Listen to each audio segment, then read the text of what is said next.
السلام علیکم۔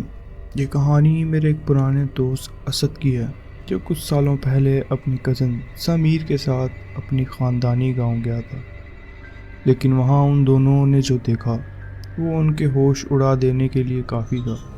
آج میں تمہارے ساتھ وہ واقعہ شیئر کر رہا ہوں۔ اسد اور سمیر کا خاندان ایک چھوٹے سے گاؤں سے تھا جہاں وہ لوگ صرف عید وغیرہ پر ہی جاتے تھے۔ اس دفعہ وہ گاؤں پہنچے تو ان کے ایک کزن نے انہیں ایک پرانی چھوٹی سی حویلی کے بارے میں بتایا جو ایک جنگل کے کونے میں تھی۔ اس کزن نے کہا، یہ حویلی کبھی ہمارے بڑوں کی ہوتی تھی، لیکن اب یہ منحوس اور خوفناک جگہ بن گئی ہے۔ گاؤں والے کہتے ہیں کہ رات کو یہاں کوئی دکھائی دیتا ہے۔ اسد اور سمیر نے یہ سن کر تھوڑی ہنسی کی اور کہا، اچھا یار، اب تو ہمیں ڈرائے گا؟ چل ایک رات کو چلتے ہیں اور دیکھتے ہیں کیا ہے وہاں۔ اس رات جب گاؤں کے لوگ سو رہے تھے اور آس پاس کی عجیب سی خاموشی چھا گئی تھی، اسد اور سمیر نے ہمت کی اور ٹورچز لے کر اس حویلی کی طرف نکل گئے۔ جنگل سے گزر کر وہ پرانی حویلی کے پاس پہنچے۔ حویلی دیکھ کر انہیں لگا جیسے وہ انتظار میں ہو، بالکل خاموش اور ہمیشہ کے لیے سوکھی ہوئی۔ انہوں نے دروازہ کھولا اور اندر قدم رکھے۔ حویلی میں ایک قدم رکھتے ہی ایک ٹھنڈی ہوا کا جھونکا ان کے چہرے پر لگا، جیسے کسی نے انہیں روکنے کی کوشش کی ہو۔ اندر سب کچھ دھندلا اور پریشان سا تھا، جیسے وقت نے یہاں کا سب کچھ روک دیا ہو۔ جیسے ہی وہ اندر تھوڑی دیر گھومتے ہیں، ان کی ٹورچز ایک پرانی تصویر پر رک جاتی ہے۔ تصویر میں ایک عورت تھی، لیکن اس کے چہرے میں ایک عجیب سا غصہ۔ سمیر نے کہا، یار اس عورت کے چہرے پر عجیب سی نفرت ہے، لگتا ہے کچھ کہنا چاہتی ہے۔ ان کے پاس ابھی یہ بات ختم ہی نہیں ہوئی تھی کہ ان کو ایک ہلکی سی آواز سنائی دی، جیسے کوئی ان کے پاس سے گزرا ہو۔ اسد نے پوچھا، تو نے کچھ سنا؟ سمیر نے کہا، ہاں، لیکن اب کیا واپس چلیں؟ لیکن اسد نے کہا، آئے ہیں تو اب دیکھ کے ہی واپس جائیں گے۔ حویلی کے ایک پرانے کمرے میں ان دونوں نے محسوس کیا کہ ایک ہوا میں عجیب سی بدبو ہے، جیسے کوئی سڑی ہوئی چیز وہاں پڑی ہو۔ سمیر نے کہا، یار یہ بدبو تو برداشت ہی نہیں ہو رہی۔ جیسے ہی وہ اگلے کمرے میں گئے، ان کو کسی کے چلنے کی آواز آئی، لیکن وہاں کوئی بھی نہیں تھا۔ اتنی ٹھنڈی ہوا اور خاموشی کے درمیان ان کو اپنی قریب محسوس ہوا کہ کسی نے ان کے کان کے پاس کچھ کہا ہے، تم یہاں کیوں آئے ہو؟ واپس چلے جاؤ۔ یہ آواز سن کر ان دونوں کے ہوش اڑ گئے اور ان کے ہاتھ سے ٹورچز گر گئیں۔ وہ دونوں کچھ سمجھ نہیں پائے کہ اب کیا کریں۔ جیسے ہی وہ بھاگتے ہوئے دروازے کی طرف واپس آئے، ان کی نظر دوبارہ اس عورت کی تصویر پر پڑی، مگر اس بار اس کا چہرہ پہلے سے زیادہ زندہ لگ رہا تھا اور اس کے ہونٹ ہل رہے تھے جیسے وہ کچھ کہہ رہی ہو۔ وہ تصویر کے سامنے سے گزر رہے تھے کہ انہیں محسوس ہوا جیسے وہ عورت تصویر میں انہیں گھور رہی ہے۔ ان کی قریب سے ایک عورت کی خوفناک ہنسی سنائی دی اور اس وقت انہیں سمجھ آیا کہ یہ حویلی واقعے میں ہی منحوس ہے۔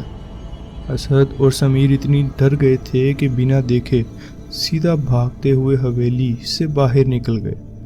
جیسے ہی وہ باہر نکل کر اپنے گاؤں پہنچے، ان کے ہاتھوں میں ایک کپ کپی سی ہی اور دل دھک دھک کر رہا تھا۔ گاؤں کے لوگوں نے کہا، ہم نے تمہیں منع کیا تھا کہ وہ حویلی تمہارے لیے نہیں ہے۔ آج بھی جب وہ دونوں اس واقعے کا ذکر کرتے ہیں، ان کے رنگ اڑ جاتے ہیں۔ اسد کہتا ہے وہ پرانی حویلی اور اس تصویر میں جو عورت تھی، وہ سچ میں ہمارے پیچھے آنے والی ہے۔ السلام علیکم۔ آج کی کہانی میرے ایک پرانے دوست کے کزن حسن کی ہے جو رات کو ایک تنہا موٹر وے پر سفر کر رہا تھا۔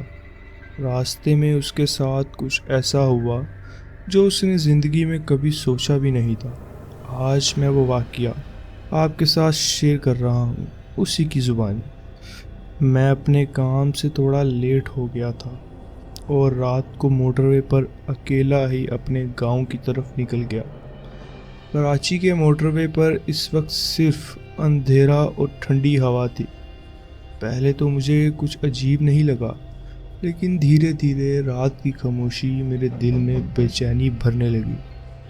ہر طرف کالی رات اور لمبے لمبے درخت، اور مجھے لگا کہ جیسے کچھ ہے جو مجھے دیکھ رہا ہے۔ پھر اچانک مجھے اپنی کار کے آگے کچھ دھندلا سا چہرہ محسوس ہوا۔ میں نے سوچا شاید میری آنکھوں کا دھوکہ ہے، لیکن پھر مجھے کار کے اندر ٹھنڈی سی ہوا کا جھونکا محسوس ہوا اور مجھے اپنے آگے اور آس پاس کے قدموں کی آواز سنائی دینے لگی، جیسے کوئی میرے ساتھ ہی چل رہا ہو۔ کچھ وقت بعد مجھے رات کے بیچ میں ایک پرانا پیٹرول پمپ نظر آیا جو بالکل خالی تھا۔ میں نے کار روکی اور وہاں پر فلٹر سے پانی پینے لگا۔ جیسے ہی میں واپس اپنی کار میں بیٹھا، مجھے ہلکا سا کچھ سنائی دیا، جیسے کوئی دھیمی آواز میں کہہ رہا ہو تمہیں واپس نہیں جانا چاہیے۔ میں نے پہلے اس پر دھیان نہیں دیا، لیکن جیسے ہی میں نے اپنے پاس دیکھا، وہاں ایک عجیب سا سایہ دکھا، جیسے کوئی انسان کا عکس ہو جو خالی کپڑوں میں لپیٹا ہوا تھا۔ میں نے اپنے آپ کو سنبھالا اور جلدی سے کار سٹارٹ کر کے نکل گیا، لیکن وہ آواز میرے ذہن میں گھومتی رہی۔ میں موٹر وے پر تھوڑا آگے بڑھا، لیکن مجھے اپنے ریئر ویو مرر پر کچھ عجیب دکھائی دیا۔ مجھے لگا کہ ایک سایہ میرے پیچھے پیچھے کار کے ساتھ ساتھ چل رہا ہے۔ میں نے کار کی سپیڈ بڑھائی، لیکن وہ سایہ اتنی ہی تیزی سے میرے قریب آ رہا تھا۔ پھر مجھے محسوس ہوا کہ میری کار میں کوئی اور بھی ہے۔ ایک ٹھنڈا سا احساس، جیسے میرے ساتھ کوئی اور بھی میری کار میں ہو۔ مجھے اس وقت ڈر کے مارے سیدھا آگے دیکھنے کے سوا کچھ اور سمجھ نہیں آیا، لیکن مجھے ریئر ویو مرر میں وہ چہرہ صاف دکھائی دے رہا تھا۔ میں موٹر وے کا ایگزسٹ ڈھونڈنے لگا، لیکن جیسے ہی میں نے تھوڑا سا دھیرے کیا، میرے پیچھے وہ چہرہ اور قریب آنے لگا۔ مجھے صاف صاف اس کے پیلا چہرے پر غصہ اور درد نظر آ رہا تھا، جیسے وہ مجھے کچھ کہنا چاہتا ہو یا پھر اس کی کسی سے نفرت ہو۔ آخر کار میں نے اپنے گھر کا راستے کا ایگزسٹ لیا، اور اس وقت مجھے ایک عورت کا چہرہ بھی دکھائی دیا جو صرف کچھ پل کے لیے تھا، لیکن وہ پل میرے ذہن میں آج تک محفوظ ہے۔ واپس گھر پہنچ کر مجھے لگا کہ وہ موٹر وے کا راز اس راتوں کا صرف انتظار کر رہا تھا۔ اس رات کے بعد میں نے وہ راستہ کبھی بھی نہیں لیا، لیکن آج بھی جب اس موٹر وے کا ذکر ہوتا ہے، مجھے وہ سایہ اور وہ آواز یاد آ جاتی ہے۔